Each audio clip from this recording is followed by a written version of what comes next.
Dentist खड़ा होकर इस झूठ को झूठ क्यों नहीं बोलता और क्यों नहीं सुप्रीम कोर्ट और हाई कोर्ट में जाकर इस बात को चैलेंज करता? हम तो इसलिए नहीं कर सकते क्योंकि मैं डेंटिस्ट नहीं हूं।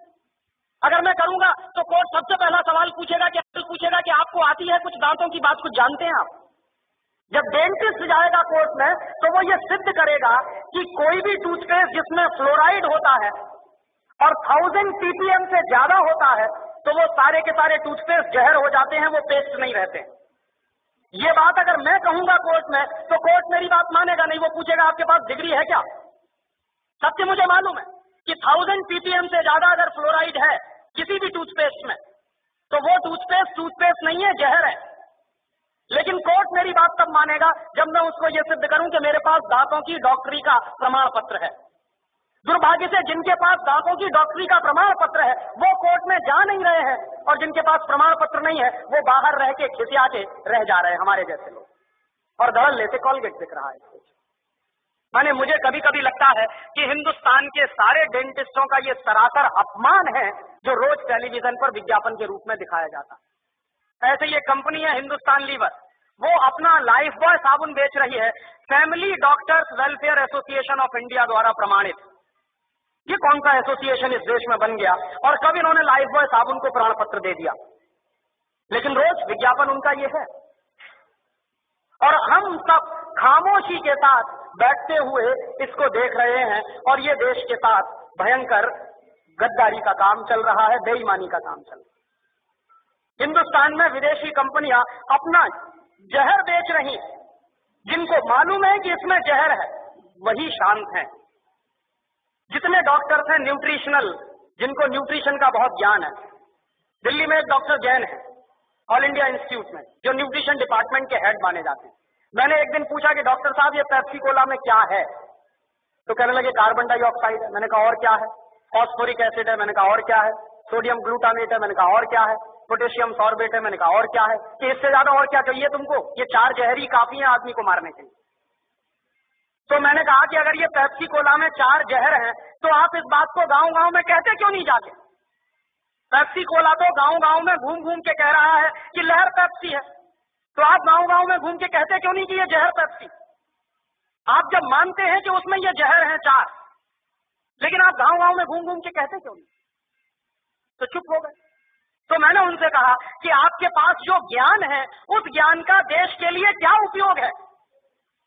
आपने ये जो ज्ञान हासिल किया, डॉक्टरी की पढ़ाई पढ़ी है, लाखों रुपए इस देश का आपने खर्च किया है, और लाखों रुपए खर्च करके जो ज्ञान अर्जित किया है उसका इस देश को रिटर्न क्या मिल रहा है? तो कहने लगे फुर्सत ही नहीं है। तो किससे फुर्सत नहीं है?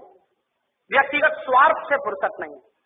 तो मैंने कहा एक दिन डॉक्टर साहब ये सारा का सारा देश बर्बाद हो जाएगा और इस देश की नौजवान पीढ़ी बर्बाद हो जाएगी, और हो सकता है आपके बेटा बेटी भी उसमें बर्बाद हो जाए, तब भी आप कहेंगे कि आपको फुर्सत नहीं। और दुर्भाग्य यही है इस देश कि जिनके पास ये ज्ञान है, जो मल्टीनेशनल कंपनियों का पर्दाफाश कर सकते हैं, जो ये बता सकते हैं कि इनके बनाए हुए सामानों में कोई न्यूट्रिशनल वैल्यू नहीं है। डॉक्टर जैन ने ही मुझको कहा कि पेप्सी कोला और कोका कोला में 1 पैसे का भी न्यूट्रिशनल वैल्यू नहीं है, और देश के लोग 10 रुपया खर्च कर रहे हैं पेप्सी पीने के लिए और कोका पीने के लिए। 10 रुपया खर्च करके 1 पैसे की भी न्यूट्रिशनल वैल्यू नहीं मिल रही है हमको, लेकिन वो देश में सबसे ज्यादा बिक रहा है, धड़ल्ले से बिक रहा है। लोग अब शुद्ध पानी पीना पसंद नहीं करते, उसकी जगह पेप्सी और कोका कोला पी लेते हैं। तो जिस चीज की 1 पैसे की 1% भी न्यूट्रिशनल वैल्यू ना हो, और वो चीज इस देश में महंगी बिक रही हो दूध से ज्यादा। पेप्सी कोला बिकता है 33 रुपए लीटर का, और दूध बिकता है 14 रुपए लीटर का। तो 14 रुपए लीटर का गाय का दूध और 33 रुपए का कार्बन डाइऑक्साइड मिलाया हुआ पानी, और उसको कहते हैं लहर पेप्सी, और कहते हैं the choice of new generation. The choice of new generation नहीं है, बल्कि choice of new D generation है। लेकिन करें क्या उसका? और उससे भी ज्यादा मुझे गुस्सा तब आता है जब हिंदुस्तान में कुछ कंपनियां अपने हेल्थ टॉनिक बेचती हैं जिनमें हेल्थ के नाम पर कुछ नहीं है। Bournvita, Complan, Maltova, Horlicks, Protinex, ऐसे तमाम तरह के जो हेल्थ टॉनिक बिक रहे हैं, डॉक्टर जैन के अनुसार इनमें किसी में भी हेल्थ के नाम पर कुछ नहीं है। और आप चाहें तो अपने बच्चे को चने का सत्तू खिलाएं, जौ का सत्तू खिलाएं, तो उससे जितनी हेल्थ बनेगी, आप 100 डिब्बे प्रोटीन एक्स के खिला लीजिए, कोई हेल्थ नहीं बनने वाली। 100 डिब्बे आप बॉर्नवीटा के खिला दीजिए, कुछ नहीं बनने वाला उससे। और आप अगर एक डिब्बा बॉर्नवीटा का खरीदेंगे तो कम से कम 200-250 रुपए का है 1 किलो का। तो 200-250 रुपए का 1 किलो बॉर्नवीटा खरीद के तो खाएंगे, लेकिन किसी को आप कहिए कि मूंगफली खाओ गुड़ के साथ, तो नहीं खाएगा कोई। रोज अगर गुड़ के साथ मूंगफली खाएं तो जितनी प्रोटीन उससे मिलती है, जितना कार्बोहाइड्रेट उसमें से निकलता, जितनी और दूसरी चीजें हमको मिलती हैं, उतनी 100 पैकेट बूस्ट खाने से नहीं मिल सकती। लेकिन मुश्किल से मूंगफली का गुड़ के साथ खाने का प्रचार तो नहीं है, लेकिन बॉर्नवीटा का प्रचार है। और ये जो बॉर्नवीटा, मोल्टोवा, इन तमाम चीजों में मिलाते क्या है? एक बार मैंने डॉक्टर जैन से कहा कि आपके पास तो ऑल इंडिया इंस्टीट्यूट की इतनी बड़ी लेबोरेटरी है, आप जरा इसमें पता करिए कि ये मिलाते क्या है, कैसे बनाते हैं बॉर्नवीटा। तो उन्होंने 3 महीने के बाद मुझे एक लंबी सी चिट्ठी भेजी, उसमें हर एक के बारे में लिखा कि देखो बॉर्नवीटा कैसे बनता। बॉर्नवीटा बनता है मूंगफली की खली से, मूंगफली की खड़, माने मूंगफली के दाने में से तेल निकालने के बाद जो वेस्ट बचता है उससे बनता है बॉर्नवीटा। मेरे गांव में मूंगफली के तेल के निकालने के बाद जो वेस्ट बनता है उसको जानवर खाते हैं, लेकिन हमारे देश में इंटेलिजेंट लोग वही खाते हैं बॉर्नवीटा के नाम पर। और आप बाजार में चले जाइए, मूंगफली की खली आपको 20-25 रुपए किलो में मिल जाएगी। गुजरात में तो उससे भी सस्ती मिलेगी। मैं तो मेरे गांव की बात कर रहा हूं जहां मूंगफली होती नहीं बिल्कुल। यहां तो सिंगदाना इतना होता है गुजरात में, मुश्किल से 20-25 रुपए किलो में खली मिलेगी, उसको वो बेचते हैं 200-250 रुपए किलो में। और हम लोग तकनीकी भाषा में कहते हैं वैल्यू एडेड हो गया। काहे का वैल्यू एडेड हो गया? जेब काट ली आपकी और आपके में वैल्यू एडेड हो गया। उन्हीं डॉक्टर जैन साहब ने मुझे बताया कि हॉर्लिक्स में क्या है, कुछ नहीं है, जौ का सत्तू और चने का सत्तू। बिहार में उसको हम लोग कहते हैं सत्तू, अंग्रेजी में कहते हैं हॉर्लिक्स।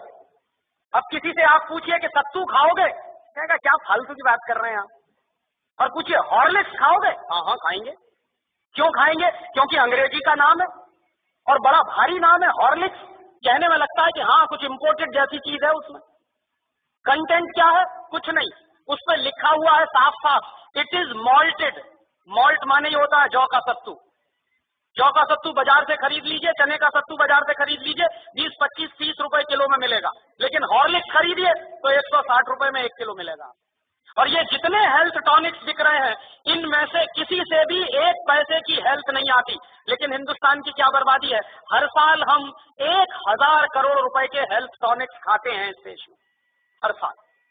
1 पैसे भी हेल्थ जिससे नहीं आती, सिर्फ एक मेंटल सेटिस्फैक्शन है, कोई हेल्थ नहीं है उससे। लेकिन 1000 करोड़ रुपए के हेल्थ टॉनिक्स इस देश में बिक जाते। क्यों बिकते हैं जानते हैं? टेलीविजन पर एक इडियोटिक एडवर्टाइजमेंट आता, एक छोटा सा बच्चा कूदते हुए आता, कहता I am a Complan boy. तो एक छोटी बच्ची कहती है I am a Complan girl. इसका माने क्या है? मैं कॉम्प्लॉन का बेटा हूं। और बच्ची कह रही है मैं कॉम्प्लॉन की बेटी हूं। और कॉम्प्लॉन क्या है? टिन का डिब्बा। अब आप तो डॉक्टर हैं, आप जरा बताइए कि टिन के डिब्बा के भी बेटा बेटी हो सकते हैं? ऐसा कोई साइंस है दुनिया में? लेकिन चल रहा है सारे देश में। इसलिए बिक रहा है कॉम्प्लॉन, इसलिए बिक रहा है बॉर्नवीटा। क्या उसका नाम है तेंदुलकर। वो कहता है मेरी शक्ति बूस्ट, माने सचिन तेंदुलकर की शक्ति बूस्ट। तो सचिन तेंदुलकर की अम्मा को एक आप चिट्ठी लिखिए कि ये सचिन तेंदुलकर बूस्ट पी के तेंदुलकर बना है क्या? कपिल देव की शक्ति बूस्ट। कोई भी खिलाड़ी बूस्ट खा के खिलाड़ी नहीं बन सकता। एक सबसे ज्यादा महंगा खिलाड़ी माना जाता है टेनिस का, उसका नाम है बोरिस बेकर। सबसे ज्यादा ताकतवर भी है। उसकी लगाई हुई एस सर्विस 160 किलोमीटर प्रति घंटे की रफ्तार से निकलती है। माने ट्रेन भी जिस रफ्तार से नहीं जाती, उस रफ्तार से उसकी गेंद जो मारता है वो जाती है। कितनी पावर होगी उसके शॉट्स में। और आप कभी भी बोरिस बेकर को देखिए, खेल जब भी रुकता है 5 मिनट के लिए, 2 मिनट के लिए, बैग में से केला निकाल निकाल के खाता रहता है हमेशा। तो बोरिस बेकर को शक्ति मिलती है केला खा के। तेंदुलकर कहते हैं कि हमको शक्ति मिलती है बूस्ट खा के। केले में जितनी शक्ति है दुनिया के किसी भी हेल्थ टॉनिक में हो नहीं सकती। लेकिन दुर्भाग्य क्या है कि इन चीजों का प्रचार इस देश की जनता में ना के बराबर है। और इस देश की जनता जो है एक अजीब तरह की पैसिमिज्म में जिंदा है। कैसे जिंदा है? साहब शहर में बूस्ट खिलाते हैं तो गांव के लोग